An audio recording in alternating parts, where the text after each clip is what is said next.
To Behind the Ballot, where politics meets real life. We break down state and federal policy issues, showing how policy shapes everyday Americans. Engaged, balanced, and informative. That's our promise. I'm your host, Mikhail Jenkins. And this is Muhammad Alec for another fun episode, in my opinion, because there's been a lot of stuff going on in the last few days regarding the best way to say it, controversial but interesting to talk about. Yes, we have everything from midterms to ICE to Venezuela to healthcare reform proposals, labor, public interactions, redistricting, election odds.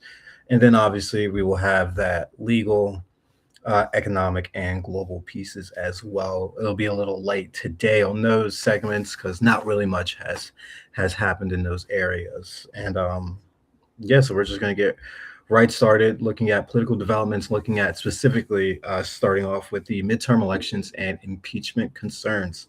So, as we said before, when Donald Trump met with the Republican caucus, he stated that, I believe this was last week, he stated that he was worried about being impeached again if the Democrats were to win the midterms.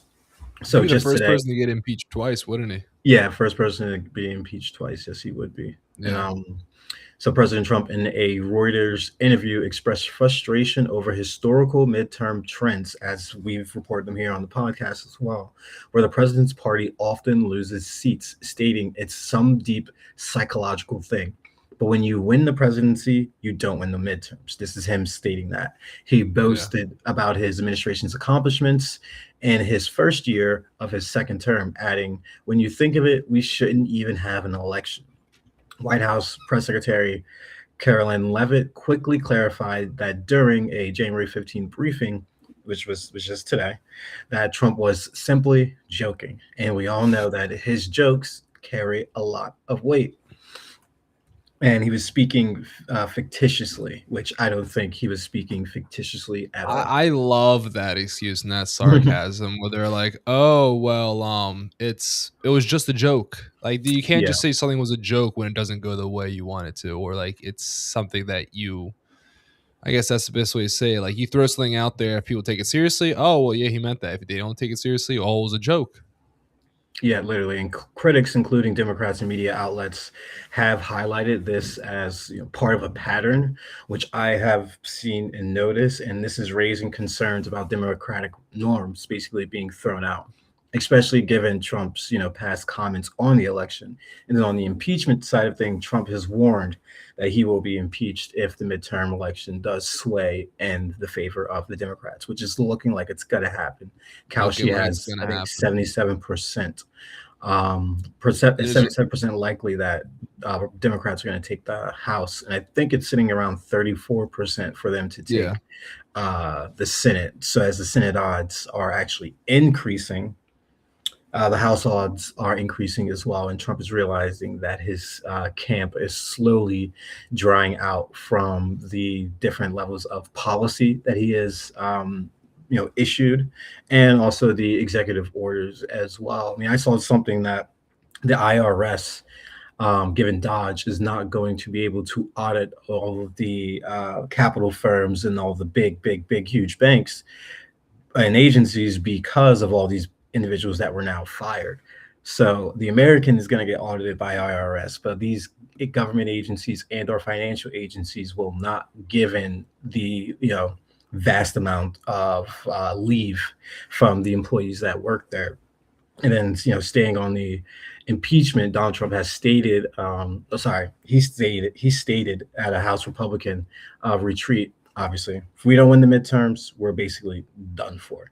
And hmm that's really what's exactly it's going to happen. The American electorate is understanding where we stand now in American politics and history, and that if we continue to not stand up, which I'm thankful for Republicans for standing with Republicans on a number of issues recently and moving against Trump. And then, we do have the War Powers Act, which they actually reinforced by letting by JD Vance being that tie-breaking vote in the Senate for that resolution. So we're seeing man. breaks within the ranks on the good measure, I would say.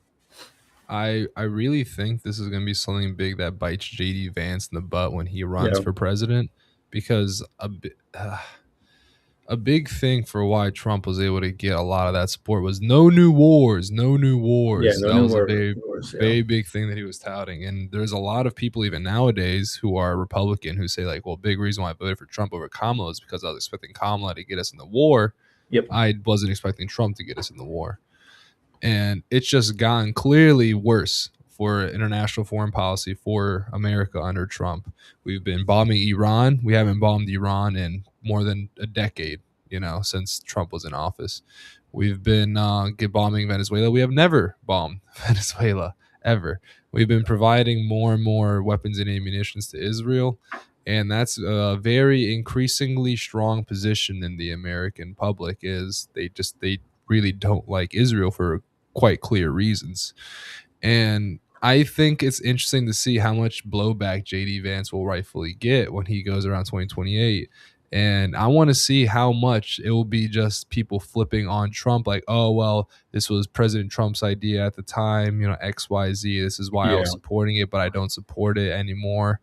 They, because he's definitely going to need to separate himself from that. But especially with this tie-breaking vote on the Venezuela Powers Act, it's going to be a tough sell to the Oh, moderate voters who a aren't gung completely ho tough for sell. one side. Yeah, I don't think that he's going to be able to really sell it. Like, think about it on the debate stage. I can easily see it, Marco Rubio or someone of that nature coming at him for the war powers resolution, even though Marco Rubio was, you could say, not the mastermind behind it, but he played key parts within that He's a war Venezuelan, hawk too. yeah, that capture. Yeah, he's definitely a war hawk. Him and Lindsey Graham, who said that I think he was with the exiled crown prince of Iran, and he was basically saying, help's on the way with a big old smile on his face. I don't know how he sleeps at night, thinking that put smiles on his face to go to another country and just continuously to bomb them. Um, I moving mean, on to yep. Mhm. this is why people have hope in an afterlife, isn't it? A thing because of people like Lindsey Graham, people like Netanyahu, they're able to get away with committing these atrocious crimes, and just even smaller scale, like murderers and such. They think that it's unfair because I don't believe in karma. I know people like to believe in the idea of karma, Mikhail, how they Yeah, like to think that if you do good, you'll get good done to you. But there is this saying like the worst things happen to the best people and the best things happen to the worst people. And it is fairly accurate for how this world is. And I would agree. it's easier to succeed when you don't care about other people's feelings. It's easier to climb up the ladder when you're pushing down on the people instead of the other way being supported up and pushed up by the people who want to support you. It's Yeah. easier to just use them as stepping stones. And so I'm a big part of the faith when it comes to wanting an afterlife to sort out the good and the evil and the good. And I hope Lindsey Graham, for his own sake, is able to change his ways. But I really don't think this is something that the American people are going to continue to support. And we already see that large swath of American public support against this all. Most Americans don't support what's been happening in Venezuela at all. No, Not even no. just Democrats. Like it's the Republicans are like nearly 50-50. It's like 60-40. And so for it to be a 60-40 split on the president's decision for that party, that's quite bad. Yeah, I mean, even the fact that the Epstein files haven't been released yet. I was reading a report that was stating that, Less than uh, 1% is what Massey was yeah, saying. less than 1%. And the report was basically stating that Americans, overall majority of Americans, they want the Epstein files released no matter Oh who yeah. done it. No matter if it's their party that they support or it's the opposition party, they just want it out because they want to know the real truth of what's going on. Yeah. And what is this, sex trafficking cabal that thousands and thousands of legislators, bureaucrats, and other individuals have been so intertwined in to Yeah. the fact that Trump is doing all of these things to either make a distraction or this is just this is just how of a loose cannon he is, which I think it's a combination of the both. Him showing that he still has that loose cannonness, like how he had that in his first term, but also to level more groundwork for distractions. Yeah. And what I do also want to add on top of that is that give me a second, my chest is itchy. I just lost my train of thought, man. And Mikhail, my chest scratch got me distracted. Go ahead. No, What it's were you all going to say no, it's next? all good. I was going into immigration enforcement and citizenship verification, because I could be mistaken, but I do believe it was either on the podcast or in talking with friends. I was like, the next step in all of this, when he was going after the birthright citizenship, I said the next thing is going to be U.S. citizens. We are going to be next, and that is exactly what is happening. Well, what is looking like it's going to happen. So, DHS Secretary Christine Noem, often nicknamed Ice Barbie for her tactical gear appearances during operations, warned that Americans should be prepared to prove their citizenship during targeted ICE enforcement actions. This statement came amid heightened immigration raids and protests, particularly in Minneapolis. Noam emphasized that agents may request proof of identity in specific operations involving suspected individuals, though she noted Fourth Amendment protections against unreasonable searches. The comments have sparked debate over civil liberties, with critics arguing it could lead to broader profiling and demands on citizens. Now, it's going to be really interesting to see how that is all going to play out, because let's just say you have an individual who is not cooperating, who does not feel like they need to show you that they are an actual I true wouldn't. citizen. I I mean, I wouldn't wouldn't cooperate. either. And like I could give you my ID, but is that actually going to be It's not enough enough. proof? Like, is that It's going to be not enough enough to these proof people. to Like, I can show you impeach my me? driver's license, my real ID, but the whole point of real ID is supposed to signify that, like, Thank this you. is a Yeah, very document of identification, and they exactly. don't care. They Yeah, don't. exactly. So, like, what do you want me now to have a digital social security card, digital birth certificate? So, God forbid a hack happens. Now they have everything. I mean, Like, they've already hacked into people have already hacked into Equifax and so much, like, oh, it's yeah, just but definitely. I agree with you, it's just another opening Yeah, to just allow that another stuff to be opening. hacked. Yeah, I don't. I think the Fourth Amendment protections should stay as strong as they are. The citizens should not have to provide proof of citizenship. And I actually read something else. I didn't have a chance to put it in here, but disturbing. So I'm sure everyone has. Well, not everyone. Muhammad, I'm not too sure if you've seen it, but I know you watch the Marvel movies. So Yeah. Winter Soldier, Captain America Winter Soldier. Within that movie, there is Hydra, who is now embedded within SHIELD, the main agency.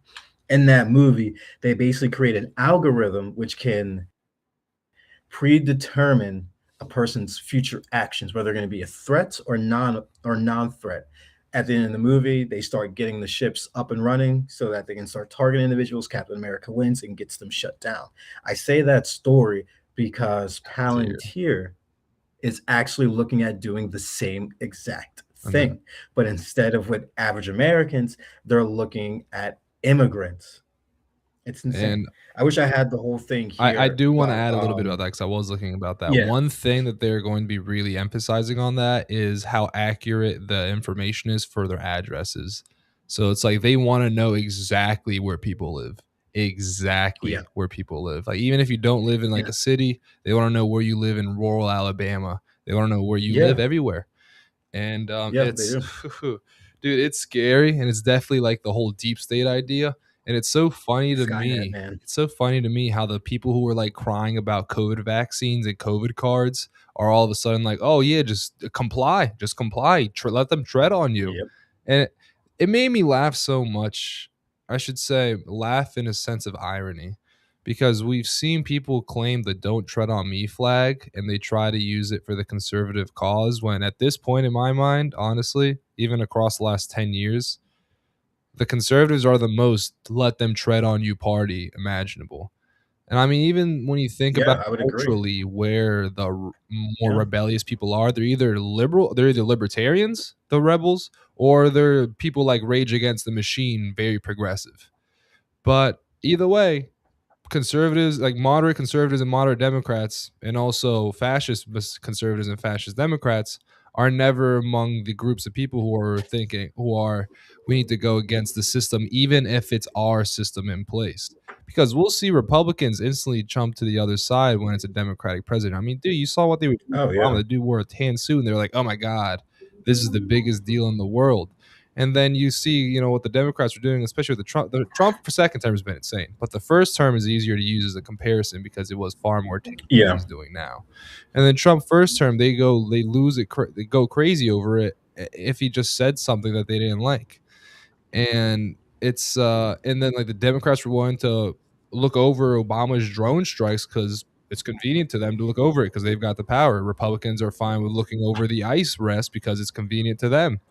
They not knowing that both sides, these policies are not good for the American people because I Yeah. don't care. I do care, but this is beneficial at the current state and time for the reasons that I trust these politicians why they're saying this.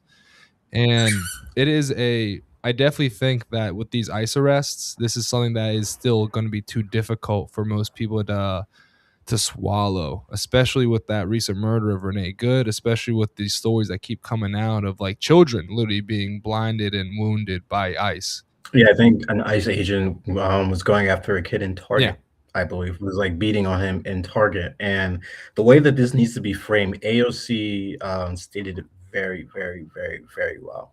She basically was stating that Trump is pumping all of this money into ICE, into the military, doing all of these militaristic actions.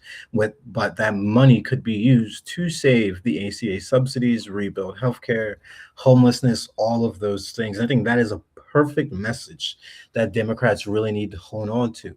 Take all these things that he's doing and turn it on its head and say that useless stuff that the average American doesn't want, that could be used for homelessness, child care, health care, all of these things that are missing, that are either missing or have increased rapidly. absolutely. The Trump Absolutely. administration has not been staying to it. I know he said for 2026 he's going to try to hit on Learning affordability from with the Mom plan that Donnie. we talked about. Yeah, we talked about the reconciliation bill, the mega bill 2.0, and the issues that are there with that. And now you know, he's also propping up a healthcare reform proposal. But before I get there, I want to just round That's out this that immigration bill's piece, crazy. and That idea also, is yeah, crazy. yeah, it's absolutely Like I told you, I was like, insane I stuff. agree with the idea of it, but I know the execution is going to be far from what I want to see. It's god Like I awful. agree, I Yeah, totally it's god already agree awful. with the idea. Take the money that we would give the insurance companies and give it to the Americans instead. I'm like, so why are we? We'll get to it, but why are we getting a Yeah, we'll get to it. fraction of the amount that they were getting? If that's the case, Yeah, it's yeah, ridiculous. Ridiculous. And then just rounding out immigration in Minneapolis. So, blame for the Minneapolis violence and the Insurrection Act threats. So, the White House press secretary is beginning to blame Dems for inciting violence in the Minneapolis protests, which erupted following ICE related incidents, including a fatal shooting of Renee Nicole Good by an ICE agent and a subsequent wounding of a Venezuelan man. The press secretary accused Democrats of lying from the very beginning about the facts, defending the agent as experienced and brave, and experienced claimed and Democrat, brave, yeah, and brave, and murdering claimed Democratic, a mother of three in her car. yeah, and claimed Democratic rhetoric like stating that Democrats were labeling ICE as Nazis, fascists, and things of that, like the Gestapo fashion, encouraged this level of obstruction and actions on federal To be officers. fair, President Trump escalated the issue by threatening to invoke the Insurrection Act via Truth Social, stating he would deploy military forces if Minnesota officials failed to stop professional agitators and insurrectionists from targeting ICE personnel. The Act, a 1807 law, allows presidential deployment of troops domestically without congressional approval in cases of rebellion. kind Protests of crazy to involved, think that this is an American law. The well, you got to think about it in the time of, This was before the I Civil would, I War. imagine that was probably, yeah, 1805 was before Civil before the War, all of Civil that. It was War. probably last used by Lincoln Yeah, when he took over and he had to basically round up all of the, we'll just call them like the warlords or the wardens of individuals of the South territories. I remember actually reading that a little bit. But and but yeah, that's I basically what do it's think used that for in was the the sense of like a last. Civil War nonsense or something Yeah, like so that. this is the history of it. They oh wow, this is interesting. They so it has been used actually a few times since the Civil War. They let's see the last official acts. Oh wow. So since Abraham Lincoln, it was used the most during Civil War. Used the most during. Yeah, yeah. I mean, that's no Yeah, brainer so there. used by Jefferson to enforce the Embargo Act against smuggling. Oh, used yes. by Yes, Andrew yes, I remember that. Jackson to suppress the Nat Turner slave rebellion. Oh, yes. Then Yeah, I remember that all too. used by Lincoln and Ulysses Grant to handle Confederate rebels. Grover Cleveland deployed troops to end a strike in Mm, Chicago over objections of the governor. And then this is where it starts to get crazy, actually. Woodrow Wilson used it during labor unrest in Colorado, known as the Ludlow Massacre era. FDR, oh, your favorite yes. guy, used it to quell the Detroit Mhm. race riot. Dwight Eisenhower sent federal troops to Little Rock, Arkansas to enforce school desegregation. I Mhm. like that.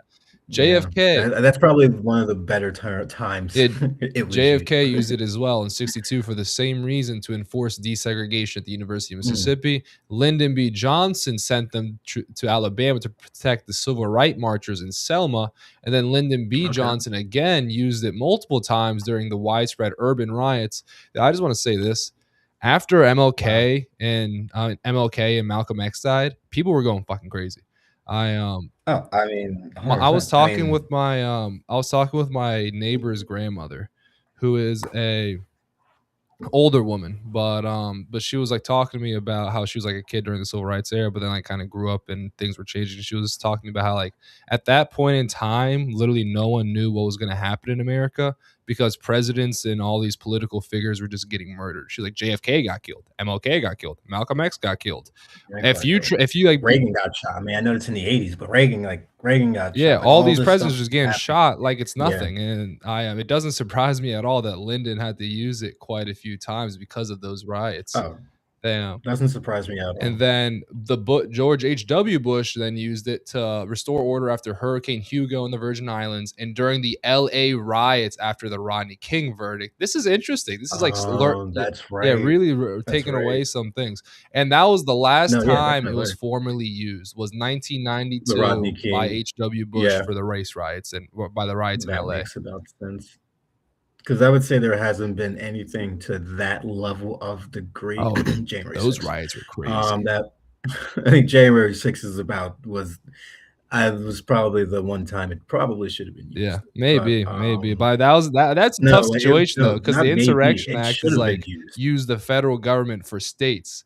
What do you do when it's in the federal government area already? Like, can you Well, because I would break it down like so they don't really so technically DC does not have a governor. doesn't Their governor the president? is the House and well, it's technically Ah, Congress okay, is their okay, governor. okay. The president isn't the president because he technically can't be like you can only have one I get that. office. Yes, he's president and commander in chief, but that's in the military. When it comes to government, he can only hold one That makes position. So sense. yes, he is the president, and the Congress is technically the governorship of Washington D.C., with the mayor being the lead executive, if that makes It sense. does. So he very well could have technically he would have had to probably either ask Congress or just do it himself, even though he's technically not a state official. He is a local level official, but still being that Washington D.C. has that weird quasi-ness where it's a district and not a Yeah, state.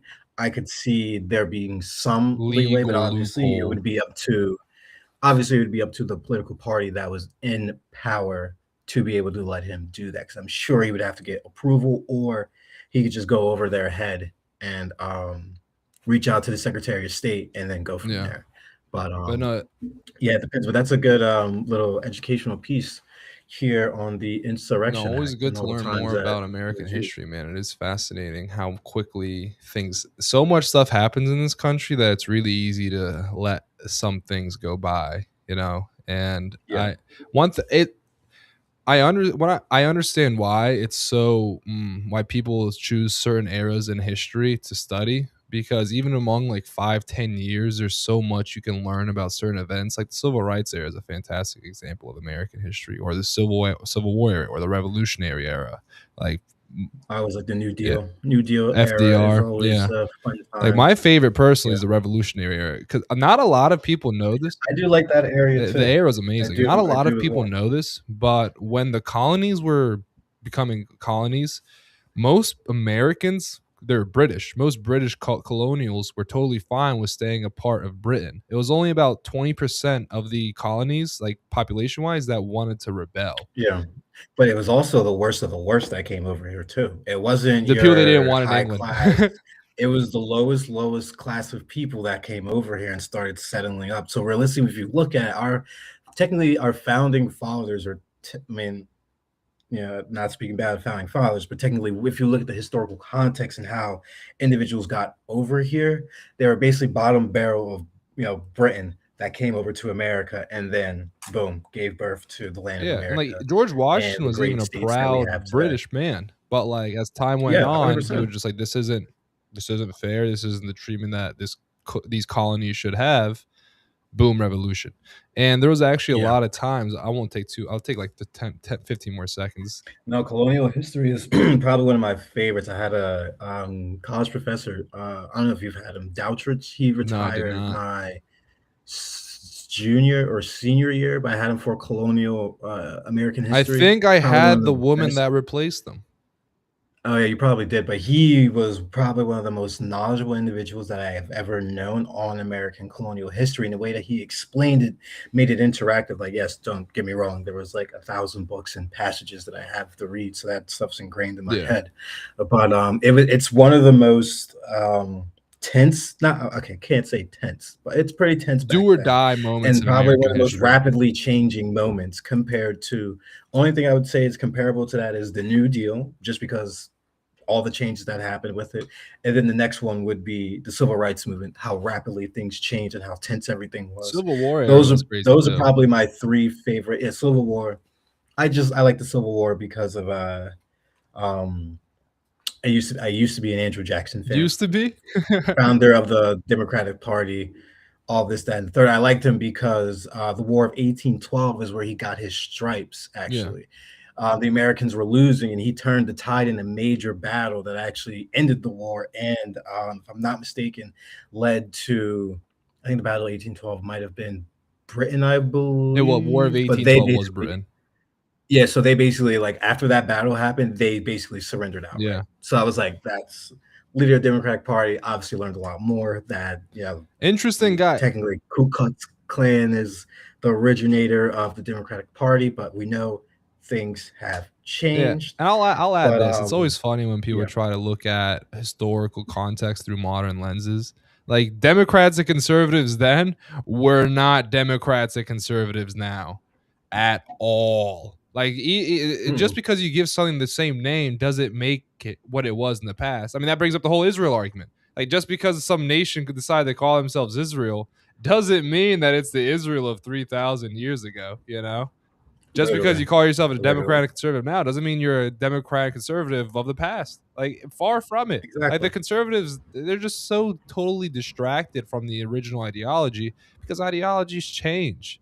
And like you said, we can't look at someone in the past and be like, oh, well, that's so clearly wrong what they did, X, Y, Z. Like, yeah, with hindsight and modern lenses, it's easy to say based off societal modern standards, these people are wrong for what they did in the past. But when you're in that time period and the decisions is generally viewed as, well, I care about my country. I want what's best for my country. I don't care about anybody else. Yeah, they're going to do Yeah, inhumane things. We do inhumane things with that exact same mentality now. And this isn't me. all This the isn't time. me in any way endorsing Andrew Jackson. It's just me saying because I have to look more into him because I know the Trail of Tears is very bad, but I actually have to look more into. Yeah, that was another Yeah, I part have to look. too. And actually, Go ahead. with liking FDR, the president before him, Woodrow Wilson is a good old.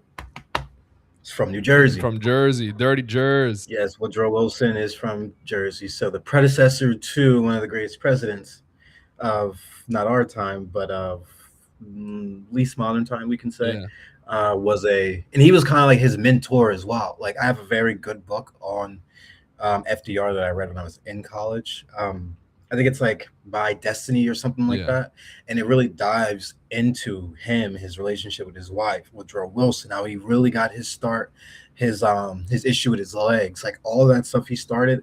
Great, phenomenal book. If you're into it, I'll yeah. send it Send it over to over. you, like the title and everything. But great book. But definitely want to wrap back around. I know we gave you guys a nice little history lesson there, but definitely want to stay on the focus. And we got a big piece right here looking into the healthcare reform proposal by the Trump administration. So President Trump unveiled his, it's called the Great Healthcare Plan via the White House, positioning it as a comprehensive effort to lower costs and deliver benefits directly to Americans. Mind you, our listeners, we did talk about this, I think, Mohammed, 2 weeks ago, I want to say, when the details had first dropped about the healthcare savings account, $2,000, but now there's a little bit more information in it for you guys.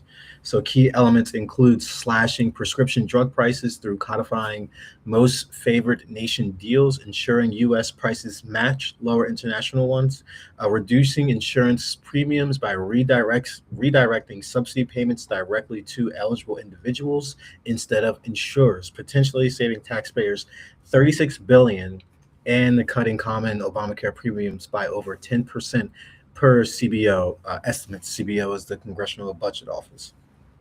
So there also would be increasing price transparency, holding insurers accountable with plain English standards and public profit denial disclosures, and building on prior actions like insulin affordability measures as well. So the plan is framed as a call for Congress to act amid ongoing ACA subsidy debates, though analysts note that it faces challenges in passage given the political landscape. So that it would be basically that $2,000 that individuals would receive, and someone did a breakdown that an average family plan is about 26,000 a year. So that I think they broke down the days. So that 2,000 would only cover about 26 days. 26 days And of the year. the crazy And we don't know if this money is going to be continuously dropped into people's accounts if they run out of money. We don't know if that's a situation that's going to happen because you have 2,000. I was talking to my colleague. He has his wife, 2 kids. He said $2,000. They'd be gone that in a month with the level of health that they have and having kids as well. So it's like, it what are we really disincentivizes having trying to do children. Like here? if this was per person in house, Oh, this maybe. yes, if per person in house makes so much more sense, but just per house or however they're going to structure it, like it would make zero sense to have it just per household. And as more information comes out and as the debate continues on this bill, they should just go ahead and pass the ACA subsidies as it is. Like it works. There are issues with it, but it's better than what is being proposed. And mind you, they had almost 10 years to figure out a better plan, and this is what they came up with. Yeah, the And Republicans haven't mind thought you, of he anything. That's why stated Trump's that, the one proposing it. yeah, and mind you, he stated that he has lost interest in healthcare. He has stated this. So the fact that he's throwing up this band-aid issue to really what's going on, um, I would really have been really would have loved to been in the room when this policy was being devised and broken down because it just I don't see individuals from the healthcare sector thinking that this is a very good idea. Maybe that's one thing that we can do. We can reach out to those people and see really what their thoughts are on this specifically, and see if it's going to be any better than Obamacare, or is it going to be a lot worse than Obamacare. They, And it'll be interesting to see. My biggest complaint always with all this is that it doesn't really affect the actual problem, which is the very predatory practices by insurance companies and hospitals. And it's just yeah, any healthcare plan that doesn't tackle that it, it's just a band-aid at best. yeah, it's literally just a band-aid, and we're going to continue to get band-aids from the Trump administration because they're not solving real problems in America. They are only vaguely showing that they are trying to answer these issues, but everything that they throw at us is not working or not susceptible for the American people, or even the experts are like, this is not going to work. Yeah. And wanting to move over to labor and public interactions. This one's funny here. This one is During a January hilarious. 13th, yeah, during a January 13th visit to the Ford River Rogue complex in Dearborn, Michigan, to highlight manufacturing support, President Trump was caught on video raising his middle finger and appearing to shout an explicit word at an auto worker who heckled him. This worker called him the pedophile protector, given that 1% of the Epstein files have been released and they are legally bound to be releasing these Yeah, they're documents. violent. I know that I think he threw him the finger and he said "f you" he or did something like say that. "f you" and threw him the finger. Think about that. The conservative president throwing. Imagine if it was Obama who did this or Biden.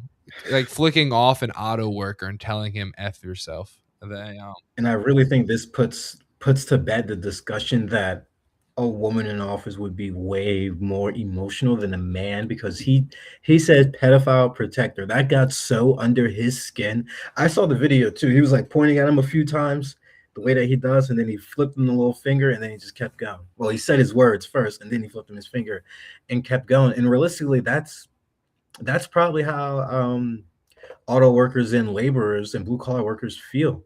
I mean, what 9 months in 2026 of complete manufacturing retraction over and again and again. So that FU is not just to him. That's to all the blue collar workers, the farmers who he is not, putting up adequate policy for or actually fighting for. And this is the first instance of that. Like as Muhammad was saying, if Obama did that, that would be in the news cycle for the next year and a half. and it They would would be. It call for him. absolutely would be. The tan suit was in the news cycle for way much longer than The this is tan what's going fucker. on. But the fact that there's not a double standard is just absolutely insane. No, Absolutely it insane. Like, is. yes, Biden And I would get in can't front of people's believe I faces. really can't believe this hasn't been like making more rounds around the media. I don't get it either. Like the the leader of our nation flipping off an auto worker because he doesn't want to release the Epstein files because he's so redacted in them. So I would say I have a someone that works in New Jersey Council of County Colleges. He's a little bit older. He spent a lot of time in military. He's had a whole career in military. Has FBI friends, and he's actually told me that it's bad. Yeah. Like the amount of Trump that's in there, it's very, very bad. That's why nothing has been continuously put out. Yeah. And that makes sense. He's protecting these individuals and he's flipping off the workers. He's only giving the farmers more, way less than they deserve to rebuild their farms and get our agricultural production increased in the country. Manufacturing is slipping in the country. Beef is up, electricity is up, everything is going up, and he feels as though he felt, Personally heckled by an slighted. auto worker. Yeah. I'm like, Yeah, dude, you're making their slighted, lives worse. Like, and on top of that, literally. that guy may have very well voted for Trump and he's just mad. Oh, listen to this. He got Yeah. fired. Guess how much his GoFundMe got 300 to? grand I last saw. 300,000. So, I mean, realistically, he made out better than. I mean, I guess for him it was a good idea to do that because he made out way better than Yeah. normal. Um, Being able to heckle the but president. yeah, They asked him about it. They're like, what do you have to say about this? He's like, it's not often when I feel like life shows you a choice that can really signify something. And for the one of the few times in my life I saw yeah, something, I thought, right now is one of those moments where I can really do something I've always wanted to do. And it was, and I'm I mean, glad he like, did dude, it. talking trash to the president. I would be, if I just walked out, I don't care who the president was. If I was walking down the street, I saw Obama, I'd heckle him, drone baby murderer. Oh, Biden and say the same stuff.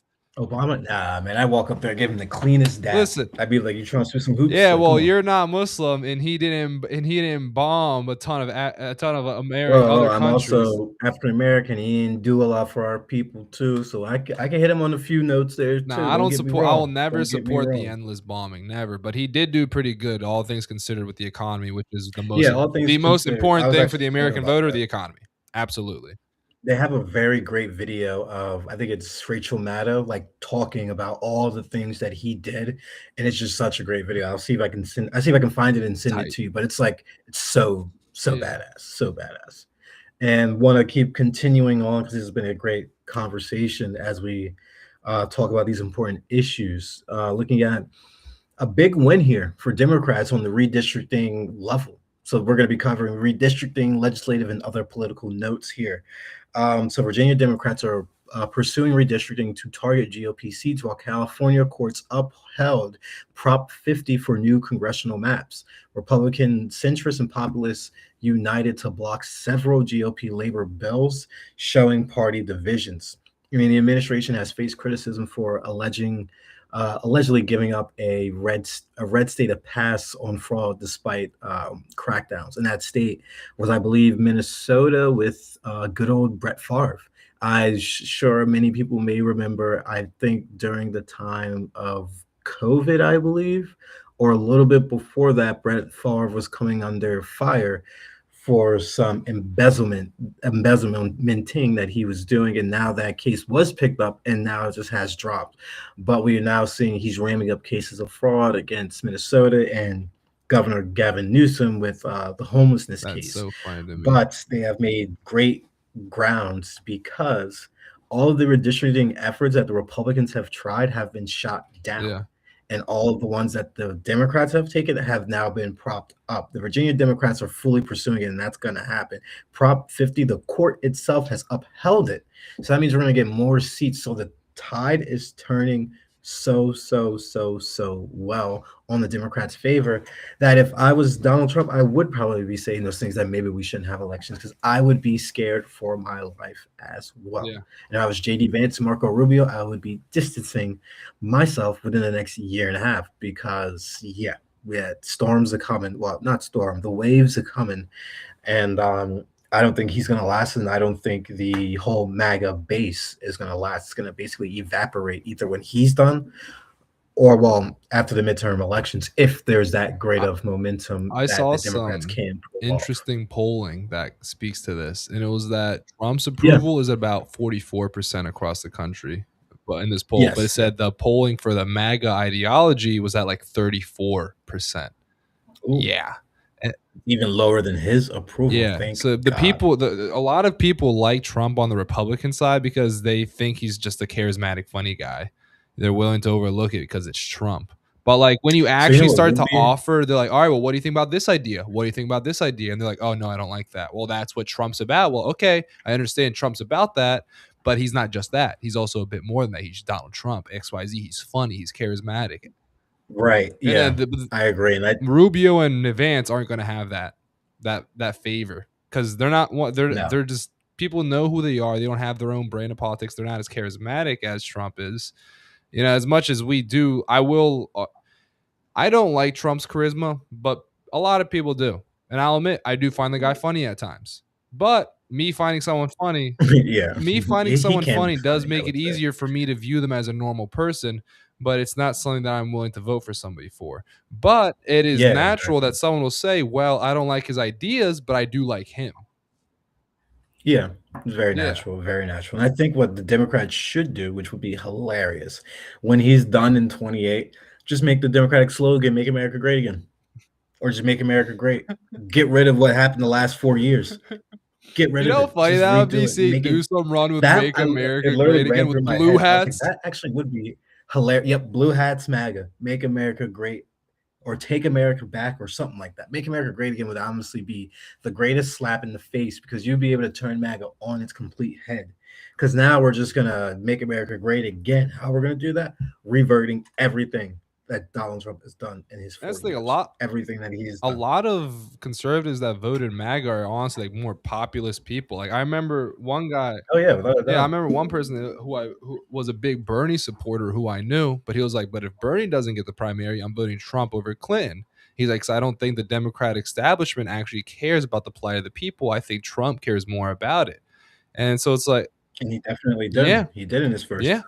So he has that big part of. I'll be honest, like I said, that first term of Trump wasn't bad. Like it's why he won again. You know, by the reason why he lost in 2020 was just because of his rhetoric. If Trump just shut up, he would have won second time around easily. Yeah, yeah. And I was even telling people when Biden got in office, I was like, he's gonna need to do a great job Yeah, to be able to have a Democrat take the office back. Because I'm like, if there is any flack or anything categorically bad that can be used, he is Democrats were going to lose, and we exactly saw that yeah. happening. And then staying on the election, looking at election odds, polls, and Senate dynamics.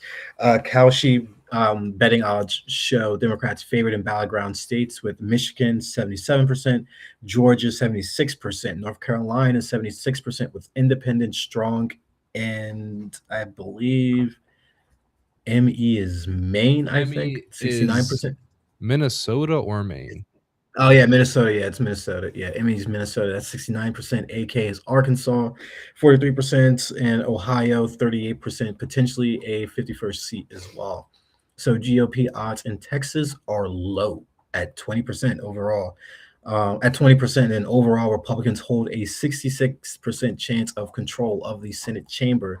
And then a new Texas Senate primary poll has Democrat James Tallarico at 47%, actually besting Jasmine Crockett, who sits at 38%.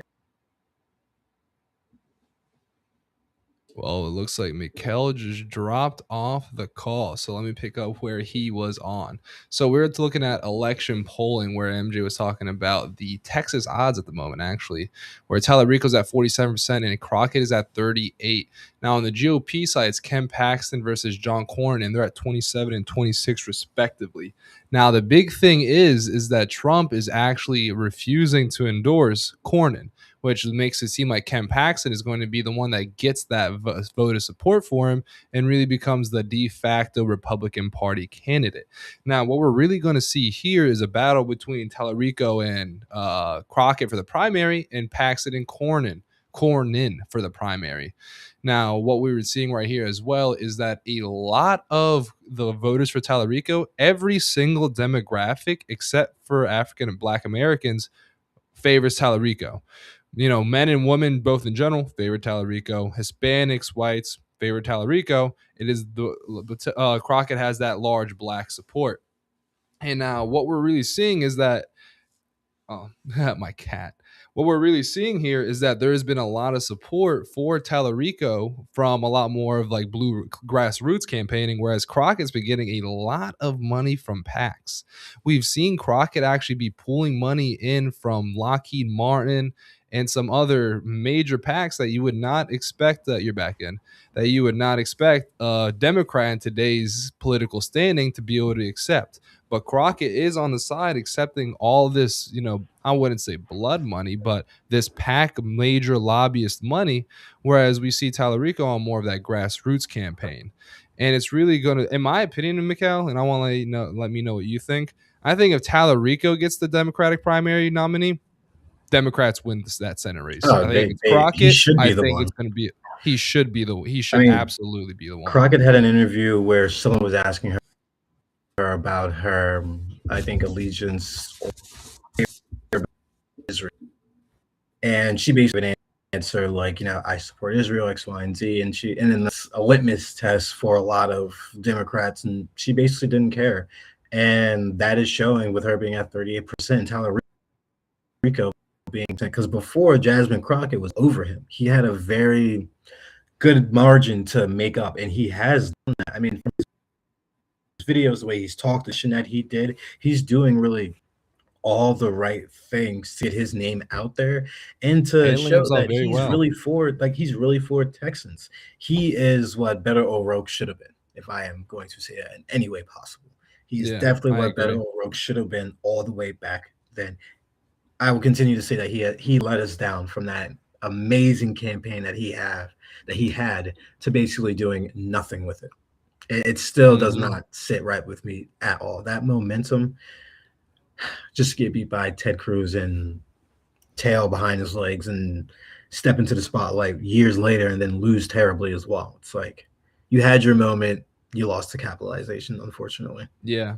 Like literally, like life doesn't come at you with this kind of opportunity more than Nope. once, and if it does, Nope. you're damn lucky. So if because you can't guarantee it's going to come at you a second time, you take this chance and you take that momentum you build up.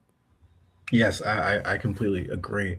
And then so that was most of the major political points and domestic and sorry political points that we had for this podcast. But I do just want to get into just some regular small funnier updates, I guess you could say. Apparently, Trump fell asleep live during a TV I appearance. saw that, So I man. saw that. I think it's real. He was like sleeping to the side. I was like, "There's no way." I'm like, "That's pretty bad." Yeah, literally just like how Muhammad is laying down, neck all crinkled up, suit all crinkled up, just head to the side, um, while everyone's talking around him. So Sleepy Joe, Sleepy Honestly, Don, it's all coming around full circle. yeah, no, seriously, they sleepy Biden. This is the one reason why I really think conservatives have or I should say, conservative support has a larger strength on the mainstream medias is because if this is Biden, which it was, they went to town on that. Sleepy Biden this, Sleepy Biden that. It became a normal thing. I Sleepy know Joe. Trump was, a megaphone for it essentially. But we have this man more than once falling asleep in important meetings and also more than once falling asleep in public scenarios. And no one's saying, oh, Sleepy Donald, Donald's got dementia, dementia Don. I'm Yeah. surprised dementia Don hasn't picked up, to be honest. It's kind of catchy. I might go to the White House and protest that. I think just because of like the gravity of dementia, I think. I actually think my great grandma had that horrible Oh, situation. dementia's scary. Don't get me wrong. God It's awful. sad. Yeah, horrible, horrible. But we shouldn't God have a awful. president with dementia. No, I fully agree with that. I fully Right, yeah, fully I agree with don't think that. anybody would disagree with that. No, no. And then just on the legal updates, U.S. judge blocked the Trump administration from cutting Minnesota's food stamps funding, preserving access amid welfare debate ties to border security, broader policy fights. Sorry. And then, as we were talking about the tariffs, Supreme Court either has a gun to their head or they're just scared to take on these tariffs because now it's been football kicked all the way to June for them to June, take up these yeah, I tariffs. saw Yeah, it's that. all the way to June. Do you Um, think that they're trying to not influence the midterms with this? Because I think I that's think what it so. is. That's I don't exactly what think it they're is. scared of Trump. I think they're like, we know this will affect the political standing of things. We don't want our decision to influence the Or say, who legislative knows if Trump branch. is working in the background and Might like be. actively going after these people. Like, you better not. I put you like he basically could be like, I put you there. I will Yeah. find ways to get you out. I could 1,000% see that happening because like, why do we keep punting it off? Because he doesn't know what he's going to do once it's unconstitutional. Should have never been done in the first place. Then I don't know Yeah. what to tell you. I No, really don't know what seriously. to tell you. And then They just want to hit on wait, I want to economic. add Yeah, one. yeah, I yeah, want to add one thing that we touched on a little bit earlier that ties into all this is that I do definitely think that the annals of history are not going to look kindly on this specific term of his administration at all. I do think this is going to be like the Nixon of our era, and yeah. I'm confident that he won't get charged with anything. I am very confident that Pam Bondi is going to go to jail. Oh well, yeah. She She's breaking the law by not releasing the Epstein files. no, Cash she Patel might really go to is. jail too.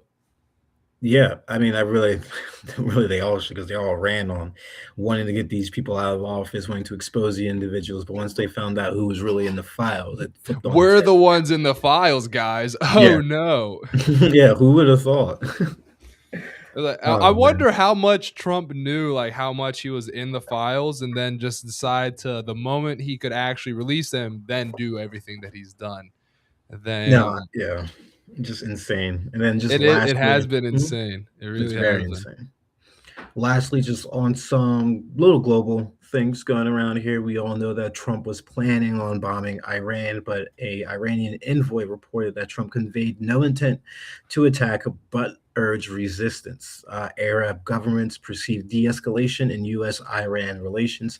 Apparently, it was like Qatar, Saudi Arabia, Turkey, a few other countries that actually convinced President Trump not to strike. And then Russia has also said if the United States were to strike Iran, it would be a grave mistake. So we could see them maybe get involved, even though there has been that not agreement slash non-agreement. Like your own hemisphere is your own hemisphere. Control what you want to control. I will not delve in yours. You don't delve in mine. Delve in mine. So Yeah. who really knows? And then looking at the Wait, Venezuelan I want to oil. add something Yep. to that.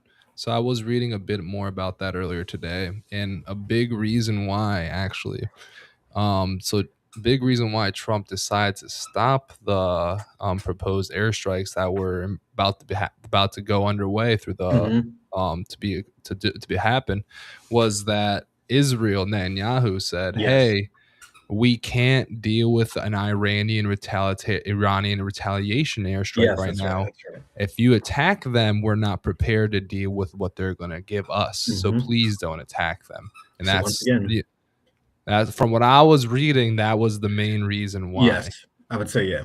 I would agree with that. Same thing that I was reading as well. Just did not make it into the notes. But yeah, Yeah. same thing again. At the best of Israel, we will do whatever they want. That's It is quick. so and we just took away nearly $2 billion from mental health and drug addiction issue like research and support for across the country, and then we gave in the same week an extra 3 billion to Israel.